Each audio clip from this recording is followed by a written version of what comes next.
दोस्तों, एक 12 साल का लड़का जिसका नाम दया होता है, वो अपने दोस्तों के साथ क्रिकेट खेल रहा होता है कि जब उसकी बल्लेबाजी का नंबर आता है, वो बैटिंग करने जाता है तो दोस्तों उसको एक ऐसी बॉल आती है कि जो जमीन के सहारे आ रही होती है। वो अब बैट से जब उस बॉल को मारता है तो बैट जमीन पे लगता है और दोस्तों वो बैट टूट जाता है। वो बैट उसी के एक दोस्त उमेश का होता है, उसके पास आता है और उसको भला बुरा बोलने लगता है। दोस्तों, अपने दोस्तों में वो अपने आप को बहुत ज़्यादा अपमानित महसूस कर रहा था दया। उससे कहता है कि भाई टूट गया तो क्या कर सकते हैं। तो इस पर उमेश है, वो कहता है जाकर के अपने बाप से मांग के देख, क्या वो तुझे 10 रुपए की बॉल भी दिला सकता है। ये बात सुन करके वो जो है काफ़ी गुस्सा हो जाता है, लेकिन उसकी गलती थी इसलिए वो कुछ नहीं बोलता है। वो कहता है उमेश कि देख, मेरा बाप जो है बाहर नौकरी करता है, घर से बाहर रहता है, तब जाके उसने मुझे ये 300 रुपए का बैट दिलाया था। तू अपने बाप से जाके मांग के देख, क्या तुझे 10 रुपए की वो बॉल दिला सकता है। इन सब बात जो है उमेश की, वो दया के दिल में तीर की तरह लगती है। दोस्तों, ये बात दोपहर के 11 से 12 बजे की होती है, लेकिन उसके बाद जो है दया का दिमाग बार बार उसी तरफ जा रहा होता है कि उस उमेश ने उसको क्या क्या शब्द बोले थे, उसके पिता को क्या क्या बोला था। दोस्तों, उसके बाद वो शाम तक ऐसे नतीजे पर पहुंचता है कि जो आगे चल के उसके लिए बहुत ही खतरनाक होने वाला था। वो जो है अपने घर को छोड़ने का फैसला करता है। दोस्तों, उसके बाद वो एक कॉपी लेता है, एक पेन लेता है, उस पर वो लिखता है कि मम्मी पापा, मुझे ढूंढने की कोशिश मत करना। अगर हमारे नसीब में दोबारा मिलने का लिखा होगा तो मैं अपने आप ही वापस आऊँगा। दोस्तों, उसके बाद वो शाम के लगभग 7 बजे अपना ज़रूरी सामान, कपड़े वगैरह लेकर के थैले में भर के वो घर से निकल लेता है। दोस्तों, 3-4 किलोमीटर पैदल चलने के बाद वो जो है मेन रोड पर पहुंचता है और वहां से किसी गाड़ी पर लिफ्ट लेकर के दोस्तों वो गोरखपुर रेलवे स्टेशन पहुंचता है। जैसे ही वो गोरखपुर रेलवे स्टेशन पहुंचता है तो देखता है कि वहां एक ट्रेन जो है वो कानपुर के लिए जाने को तैयार खड़ी है। वहां पर अनाउंसमेंट हो रहा होता है। दोस्तों, वो लड़का सीधा जाके जनरल बोगी में घुस जाता है और एक कोने में बैठ जाता है। उसके बाद वो जो है किसी तरीके से रात भर का सफ़र पूरा करता है और सुबह जा कर के लगभग 8 बजे कानपुर ट्रेन पहुंच जाती है। वहां दोस्तों वो उतरता है। उसके बाद उसके पास कोई पता ठिकाना तो था नहीं कि जहां उसको जाना हो। वो जो है एक दूसरे रोड की तरफ चल पड़ता है। चलते चलते दोस्तों वो देखता है कि एक तरफ काफ़ी लोग सुबह सुबह जा रहे होते हैं। वो उन्हीं के साथ जाता है तो देखता है कि वो एक मंदिर है, लोग सुबह सुबह पूजा के लिए जा रहे हैं।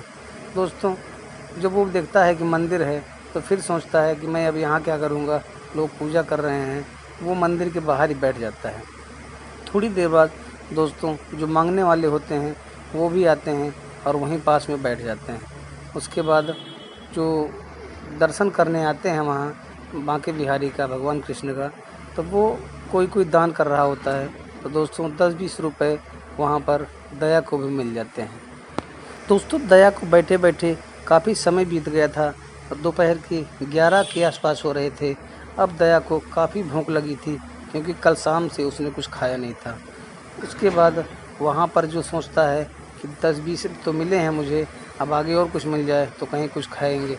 उसके बाद दोस्तों वहाँ पर देखता है कि एक भंडारा शुरू होने वाला है, तो वहाँ वो जा कर के भरपेट भोजन करता है। तभी उसकी नज़र पड़ती है वहाँ पर कुछ फूल बेच रहे होते हैं। तो वो सोचता है कि आज नहीं तो कल मैं ये फूल का ही काम शुरू करूँगा। दोस्तों, वहीं रहने लगता है और वहीं पर वो जो है 1 हफ्ते बाद जब उसके पास कुछ पैसे होते हैं तो किसी से जानकारी लेकर के वो जा कर के फूल ले आता है और उसी मंदिर के बाहर ही बिछा करके एक कपड़ा सा वहाँ पर बैठकर फूल बेचने लगता है। दोस्तों, ऐसे करते करते उसको महीनों बीत जाते हैं। अब उसके पास कुछ पैसे इकट्ठा हो गए थे। अब उसको दोस्तों चिंता सताने लगती है कि कल को हमारे पैसे चोरी हो गए तो मैं क्या करूँगा। इन्हीं पैसों के लिए मैं कितना कष्ट सह रहा हूँ और बाहर निकला हूँ। फिर वो किसी की मदद से जो है एक कमरा ढूंढता है छोटा सा, उसी मंदिर के पास में ही उसे मिल जाता है, जहाँ पर वो कमरा ले लेता है। उसके बाद वहीं पर वो काम करते करते लगभग 6 महीना काम करता है।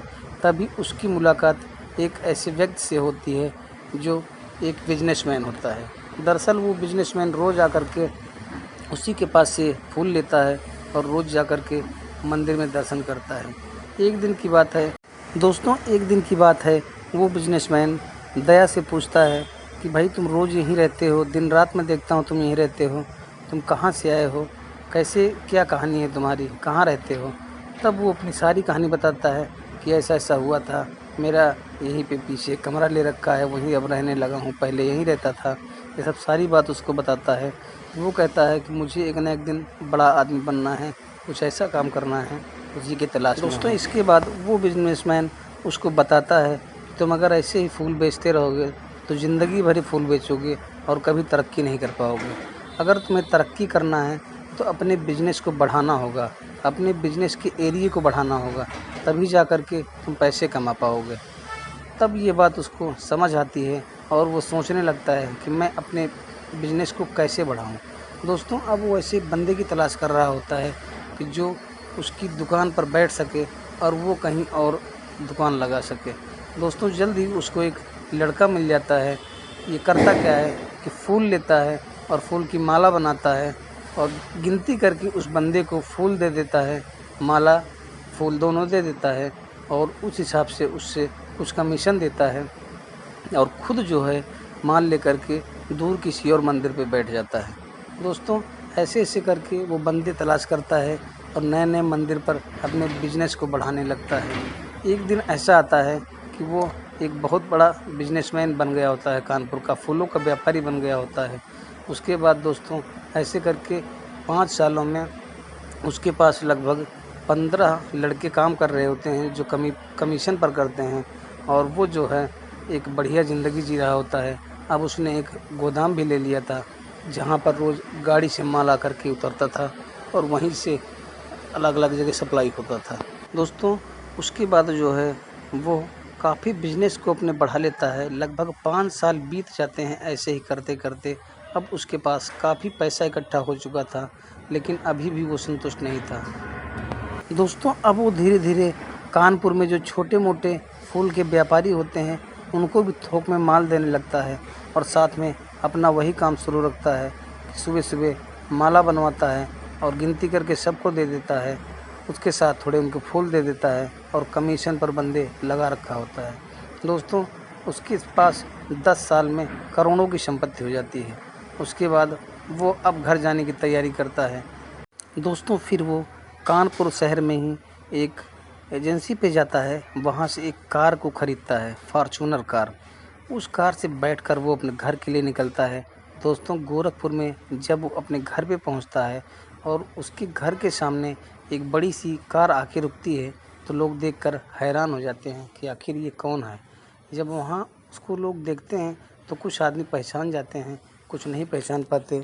जब इस बात की खबर पूरे गांव में लगती है तो दोस्तों हंगामा हो जाता है कि दया आज बहुत बड़ा आदमी हो गया है और वापस आ गया है। दोस्तों उसके बाद उसके माँ बाप जो उसको देखते हैं तो उससे गले लगकर रोने लगते हैं। दोस्तों उसके बाद वो अपनी संघर्ष की कहानी सबको सुनाता है और बताता है कि आज बिजनेसमैन का जो परिभाषा होता है वो हमने बदल दिया है और कानपुर में एक बहुत बड़ा बिजनेस मैं अब करता हूँ। हमारे पास बहुत से आदमी हैं। इस पर उमेश भी उसको मिलता है लेकिन उमेश अपने किए पर शर्मिंदा होता है। दोस्तों ये कहानी आज की बस यहीं तक है। कहानी आपको अच्छी लगी हो तो फिर से वही रिक्वेस्ट कि वीडियो को लाइक करके चैनल को सब्सक्राइब कर दीजिएगा। दोस्तों फिर मिलेंगे किसी अन्य वीडियो में। आप इस वीडियो में अपना नाम और कहाँ से आप देख रहे हैं वीडियो को ये लिखना ना भूलिएगा। दोस्तों फिर मिलेंगे किसी अन्य वीडियो में, तब तक के लिए नमस्कार, जय हिंद।